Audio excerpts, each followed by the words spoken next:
Hi, hello guys. Welcome sa YouTube channel natin, Captain Alas YouTube channel. Today, meron tayong visitors. Itong kaibigan natin si Alpha Base. Meron siyang dalang antenang CP22 at X50. So, medyo doubt siya sa tune ng kanyang antena. So, samahan nyo kami mag-SWR namin and itetest namin yung kanyang antena.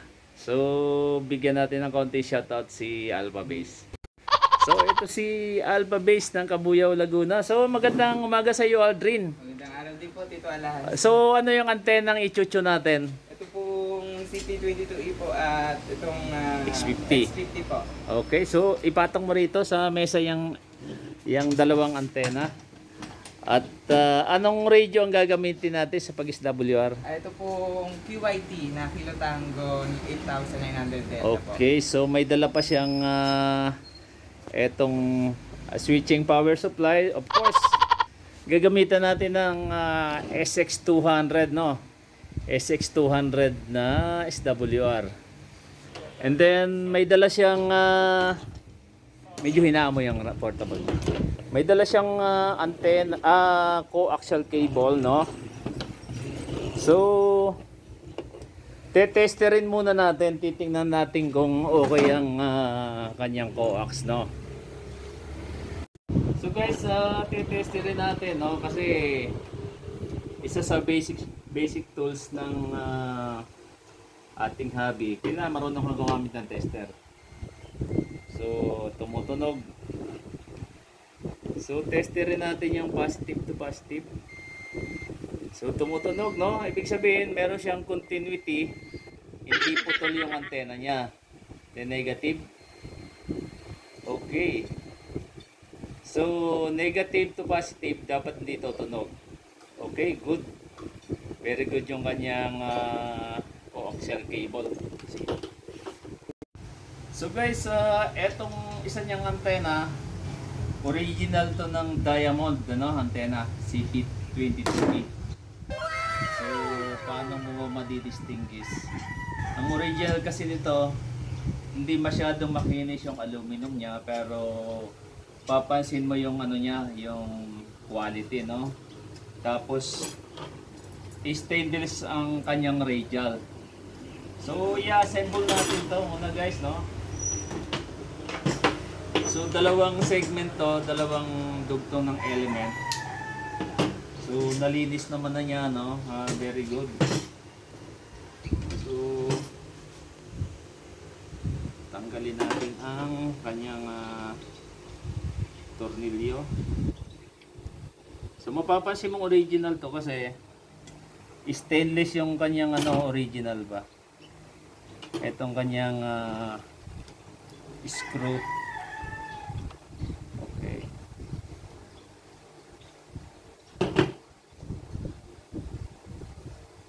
Alright. Tapos dudugtong natin dito.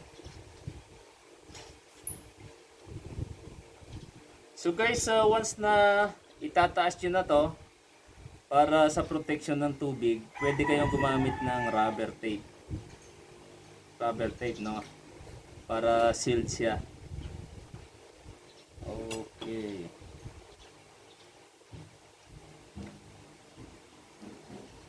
Higpitan natin.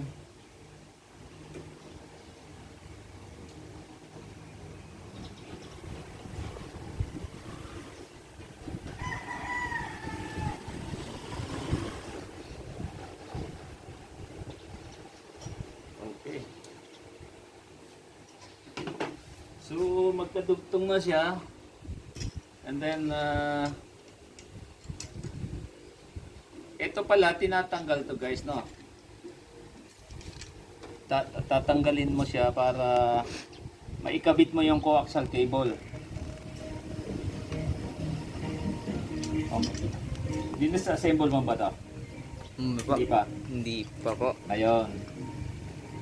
Kasi, hindi mo maikakabit yung coax kung hindi mo siya tatanggalin. Yan ang technique dyan.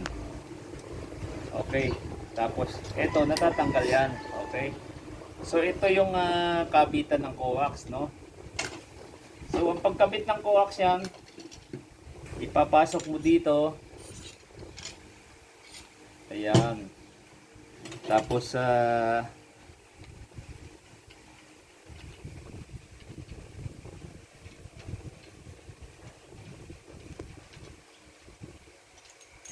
okay yan. So once na itataas mo na siya, lalagyan mo ulit siya ng rubber tape dito or electrical tape. Tapos babalik mo na siya.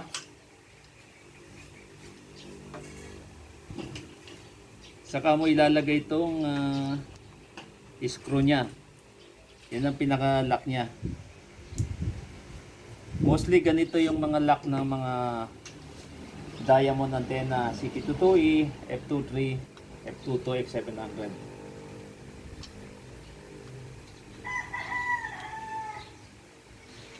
Alright.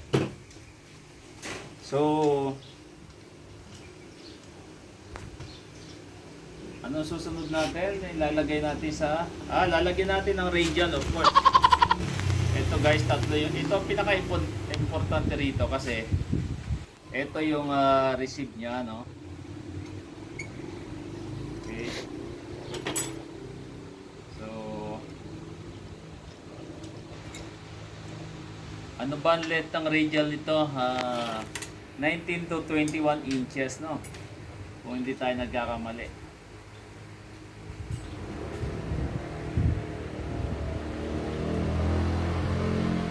So ito guys, buo na oh. So medyo luluwagan natin. At ilalagay natin sa mababa nating ano.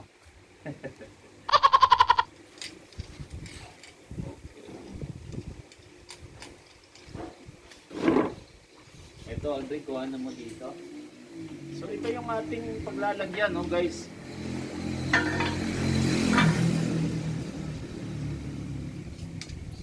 A few moments later. Go po. So guys, naikabit na natin, no.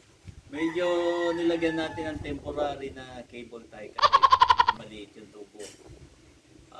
So ganito lang siya kataas.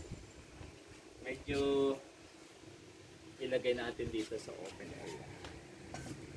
Okay. So siguro mga may 7 feet ba to? 7 feet, no? Yes.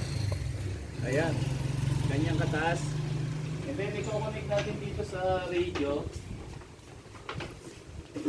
Alpha base, no? So, sa SWR pala. So, ito yung antenna. So, dito natin ikakabit sa antenna.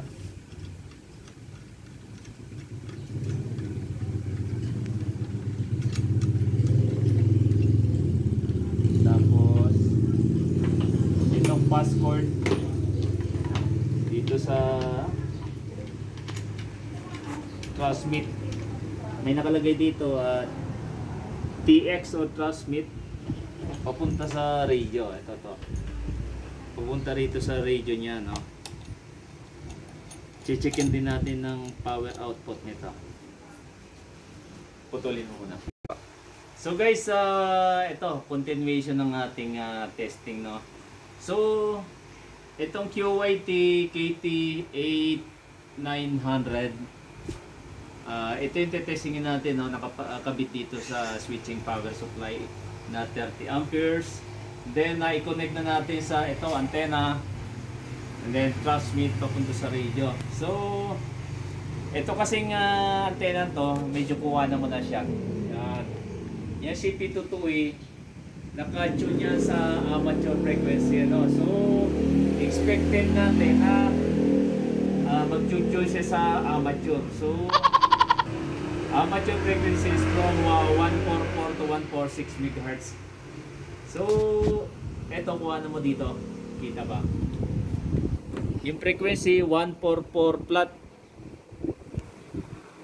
Medyo yan po. So medyo dark, no? Pero nasa 144 flat yan guys, no? So ilagay natin sa calibration. Okay. At feedback patay natin sa radyo. So calibration, lagay natin sa dulo. So dapat nasa forward, no? Hindi sa reflected power. Then lagay natin sa SWR. So flat 1 ang SWR niya, no? Flat 1.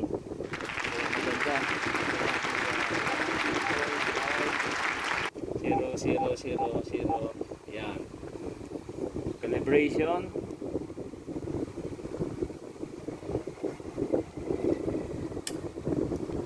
So transmit, hindi gumagalaw. Ibig sabihin na ano siya, nasa flat 1, hindi gumagalaw. Then 1460000. Calibration. WR. So bahagyang gumalaw guys, no? Wala pa sa 1.1. 1.05. So nasa 146 yan. Very good pa rin. Lagay natin sa commercial 147380. So nasa 147 na plus na to, no? Calibrate. SWR. So 1.1, very good pa rin na SWR niya. So itaas natin sa 1.5 flat. So 15 na 150 flat, no? Tingnan natin. So medyo mataas na siguro to. So tolerable pa rin guys, no? 1.4. So sa baba naman 137. Yeah, 137 flat. So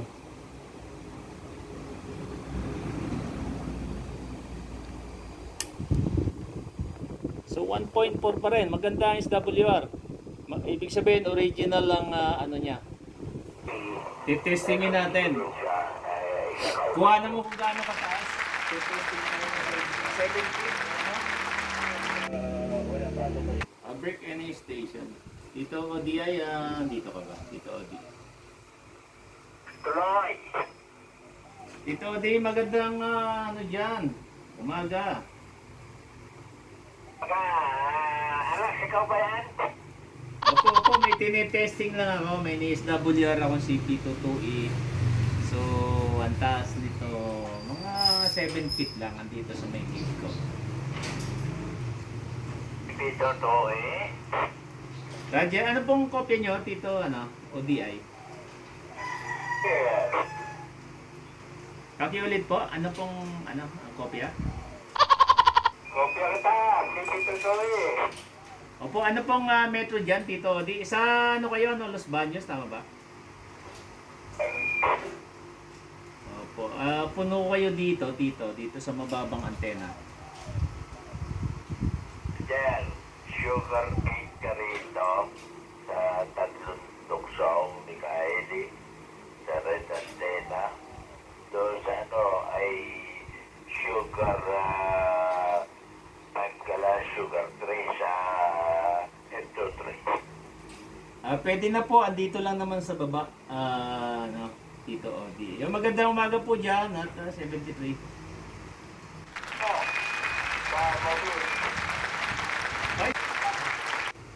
Ayun guys, nasa Los Baños yun. So, not bad. Sugar 8 daw tayo, no? Subok pa tayo na isa. So guys, okay naman siya, no? Not bad. Kasi 7 feet siya. So, ibig sabihin, okay SWR niya. At, nakaka-transmit, yun ang importante, di ba? Ay, kopya mo ako? Kopya naman, kaso maulan at saka medyo na lang, mahina lang, sugar 6. Ay, dito lang naman to sa gate. Dito Mike, no? So nasa may gate 7 feet yung taas. So pag naitaas siguro to, medyo ayos ang bato. O yun, testingin, balias ang panahon. Kasi nakatulong na naman yan, di ba? Kaya hindi naman tunable yun dahil CP2 Oh, maganda ang tune, maganda. At almost flat 1 sa amateur. Dito sa commercial, ano siya? Ilan ba SWR niya? So, 1.1 ay ayos pa rin. Magandang SWR. Alaman lang pag tinaas kasi usually pag tinaas yan doon nagbabago eh. Oo. Ay, on video pala to, binibidyohan namin. Tito Mike. So, saan nga ba location mo, Tito Mike? Binyan, ano? Dito, Binyan, exact location dito, Binyan, Laguna, Philippines. Oh, shoutout muna dyan at kinukuha na namin ng content to, vlog ko sa YouTube. Basta sa mga follower nito Dallas. Ayun o, shoutout kay Tito Mike dyan sa Binyan, Laguna. So, maraming salamat, Tito Mike. Maraming salamat at matulog sa ating Dallas. Ayun o, sige. Sino? Ang gamit ko, ito Alingkot, DR130 at saka directional, 30 feet lang to. Ay malakas, Tito Mike. Almost napuno ka dito sa 7 feet na antena. Tingnan kasi mababa na antena mo, umahataw ka dito, di lalo pag tumas yan. Correct. Napakalinaw mo rito. At eto, dinala rin ni Alphabase yung kanyang, napakaliit pala nito, itong QYT. Pwede ko ilagay sa palad ko oh. Kaya at maganda yung pictures niya, iba-iba ang screen niya, iba-iba kulay. Ang problema, minsan nga bingi. Ayun lang Sige, in the future mabibili rin si Alphabase ng malalakas na radyo. O siya, sige, gawin nyo yan. Monitor ako dito, make it good. Good luck sa inyong dalawa. Sige, Tito Mike, maraming salamat yan. Monitor lang. Sinong babati, Tito Mike? May babati ba? Mga naging girlfriend ko nung ama, baka nanonood kayo kay Tito Alas. Hi and hello. Ayun ay mga jeep daw niya Tito Mike. Nanonood. Ayaw, di ma. Hindi nga tayo, hindi nga. Okay, sige. So guys, tapos na nating kuhanan ng SWR yung CP2 niya. Ayan, nakaano na taas mo nga. Ayan, so naayos na. Okay na. Ang sunod naman natin is SWR. Itong kanyang Ito, ano raw to? X50. Ayan, So, dual band siya, Same height din, mga 7 feet. At yan, yung coax namin ginamit, maliit lang, nakakonekta dito sa kanyang QYT Kilo Tango 8900 Delta. So cute yung radio. Tapos eto, nakakonect sa SWR. So kuha na natin ng SWR guys, at malaman natin kung nakatune din ba. Okay, let's go. Natin sa, okay na? Sa amateur 144. Ayon kay Alphabase, medyo nakatune to sa commercial, Pero testingin natin sa amateur. So 144. Calibrate natin. So expected natin nakatune siya sa commercial. So SWR. Okay, 1.5, 1.4. So, not bad, Maaaring nakatune nga sa, try natin sa 1.4, 1.46. So, calibrate. Okay. SWR. So, bumaba na siya. 1.2 na lang, 1.2. Try natin 147.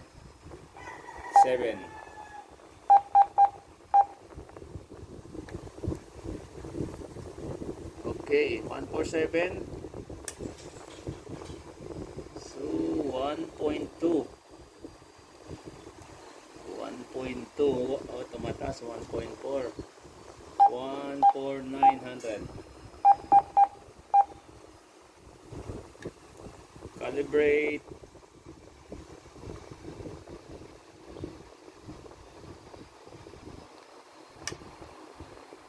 Ayun, nakatune nga sa mataas na frequency.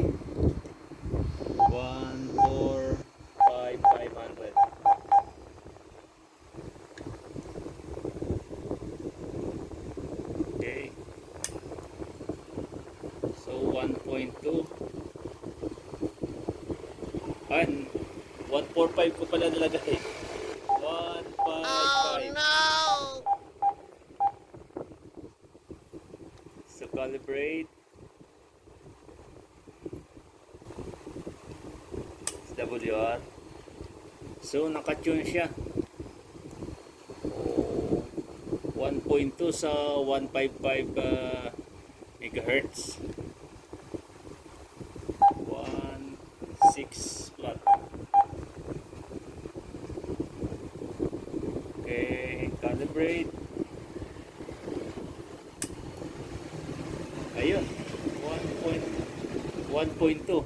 Ibig sabihin, nakatune ng ano mo, nakatune ng X50 mo sa commercial, no? Good for commercial.